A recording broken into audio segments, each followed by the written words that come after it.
Bola Oba's AI video series of GT Basdins among the Ibos of Nigeria, Episode 4, the Ibo Country.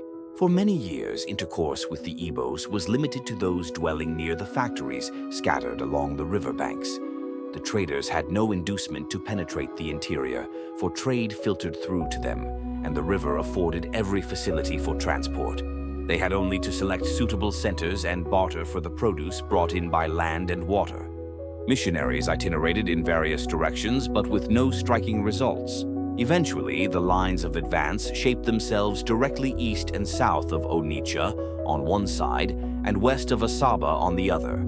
There was no lack of reports from the interior. In the eastern hinterland, the raiding expeditions of the Abams were a fruitful source of fear, and the havoc wrought by the Ekwumeku on the western side provided a topic for endless discussion in the streets and markets, nor were these fears groundless. Cannibalism, human sacrifices, and other savage customs were real facts, flourishing within 5 miles of the outskirts of Onitsha. At one period, I was living in a tiny hut set up in the bush, some 5 miles east of Onitsha, surrounded by a number of towns. Between two of these, there was a feud of long standing. At intervals, war broke out in earnest. During the last campaign, one party captured and afterwards ate 7 of their opponents, whilst the other party secured only 4 victims. Regularly, I visited the village of the attacked tribe and was given a quiet, if not enthusiastic, reception. The chief, reclining on a goatskin mat, would grind up snuff while I spoke. Leaves of tobacco were parched in a potsherd, then ground with a small wooden pestle in a crude mortar.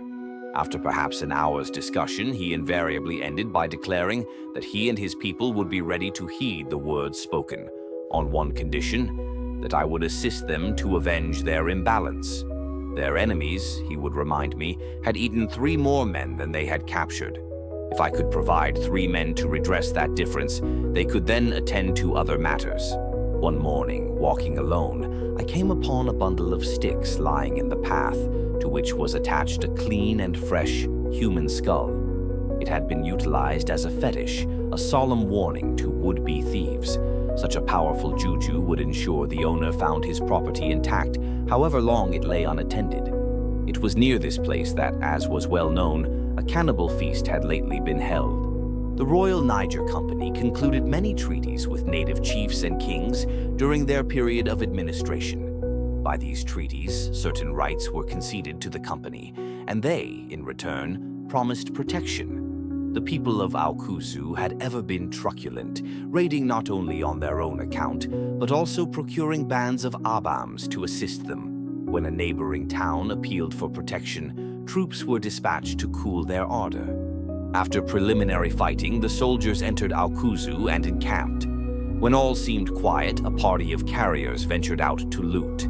But the Awkuzus, anticipating this, laid a trap. Goats were placed in a compound. Warriors hid nearby. The carriers walked straight into ambush. Some escaped, but 17 were left dead or alive in the hands of the Awkuzu braves. The story runs that the dead were eaten first, and later the wounded followed the fate of their comrades. Those uninjured were trussed up like fowls and kept until required.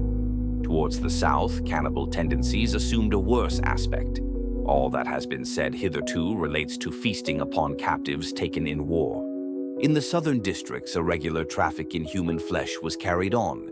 Strangers were caught or slaves purchased with the deliberate intention of converting them into food. Human flesh was a marketable commodity and a common article of diet. It is not long since a certain chief, holding an ancient grudge, captured one of his opponents. He first lopped off the captive's ears and nose, then flayed him alive. The carcass was eaten and the skin converted into a drumhead. 2. Night scene by firelight, silhouettes of men speaking. Dissolved to daylight camp. I have become acquainted with many erstwhile cannibals, and quite good-natured folk most of them are. One weekend, I was staying at a town a few miles southeast of Onitsha. Our quarters were small, a thatched lean-to shed against a compound wall, shared with goats and fowls. After supper, my men began to talk freely. Presently, I learned that each had once partaken in cannibal feasts. At first, reticent, they soon opened up, discussing what they considered the choicest portions, the knuckles. They were strapping young fellows, later converted, one of whom became a successful and respected evangelist. In the late autumn of 1900, an opportunity arose to explore west of Asaba as far as Abwar, or Agbor. The king of that place still regarded himself as tributary to the king of Benin, though none reigned there. In a shrine, I found a human skull upon the altar and discovered that the same views on human sacrifice prevailed as had in Benin prior to the expedition of 1897. In 1904 came the rising of the Ekwumeku, commonly, but probably incorrectly, described as the Silent Ones. Great damage was done before the insurrection was quelled, and soon after, the massacre of a district commissioner and his escort ushered in further trouble for the government. In such circumstances, the carrier problem was severe. It was difficult to persuade men to accompany journeys far from home, and even when they did, desertion was frequent. On one such occasion, arrangements made with a fellow missionary failed. His canoe party panicked, believing they'd be forced to serve as carriers, and fled home. He was stranded a week in the bush. As for me, I found an old fisherman who agreed, at his own price, to take me downriver. He dived beneath the water and raised his little dugout from the riverbed, plugging holes with clay before we embarked. The canoe barely held us, shipping water at every stroke. When night fell, we struck a submerged tree and narrowly escaped disaster. Our canoeman, balancing with one foot on either gunwale, paddled thus for 4 hours, his silhouette tall against the moonlit current. In my travels, I preferred small parties, never more than 6 in number, carrying no firearms, arousing no suspicion. Upon reaching a strange town, I went directly to the paramount chief and placed myself under his protection. This plan was always successful.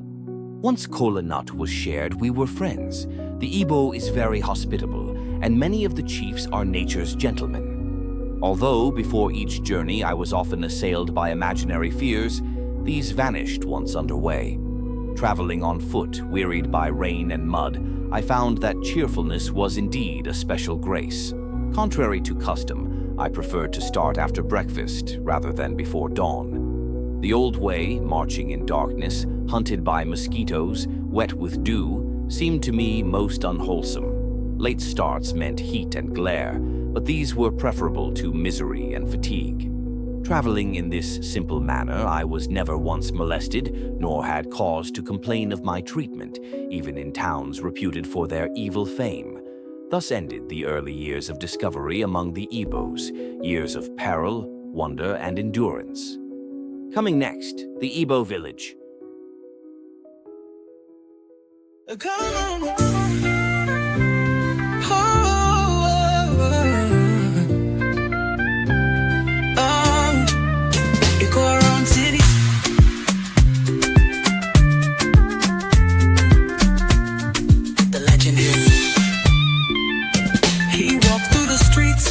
A style so divine, never missed a party, always first in the line. Echo Round City. In the heart of Lagos, long before hashtags and influencers, there were kings of the streets, big boys who ruled the 1980s and 1990s. Their swagger, their hustle, their code. Now, for the first time ever, their untold story comes alive.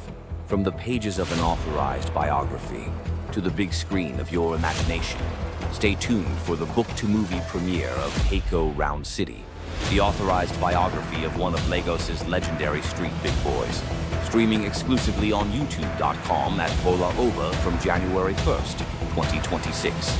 Echo Round City, the legend lives on.